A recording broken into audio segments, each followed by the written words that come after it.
We like to focus on Bible prophecy each week for about 5 minutes, calling it a prophecy update. One reason we do it is that we've seen certain end times prophecies literally fulfilled. One writer reminds us, and I quote, "The most prominent sign of the end times is the nation of Israel.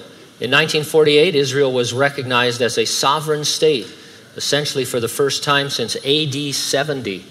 God promised Abraham that his posterity would have Canaan as an everlasting possession, and Ezekiel prophesied a physical and spiritual resuscitation of Israel." So Israel is a miraculous fulfillment of prophecy. There are approximately 500 prophecies of the end times that are awaiting fulfillment. Jesus encouraged his followers to know the signs of the times. We should therefore be able to see things trending in the direction of those unfulfilled prophecies. We're not saying these things are the fulfillment, only that they would be expected based on what you're reading. So when you're reading through the Revelation, you see that in the future Great Tribulation, there will be a cashless global economy. People on the earth are going to transact all their business via what is called a mark on their hands or their forehead. The cashless system later gets taken over by the man most commonly called the Antichrist. You therefore expect to see trends in cashless transactions, and that's what you do see. Yahoo Financial News posted a story just this week titled, "Bank of America's CEO, quote, we want a cashless society." And so here's some excerpts from that article.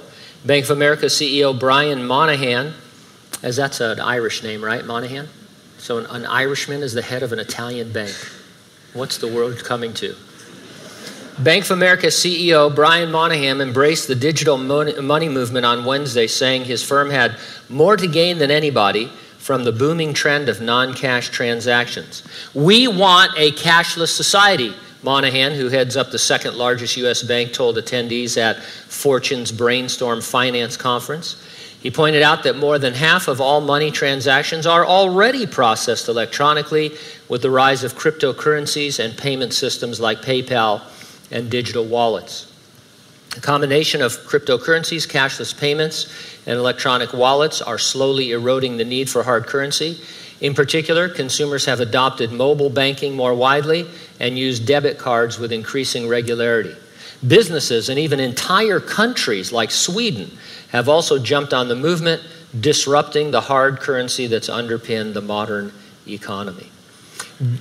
You read the Bible, read it literally from a futurist perspective like we do, and you would assume that the world would be moving towards cashless transactions because that's what you see definitely happening in the tribulation, and that is exactly what's taking place. It is a sign of the times.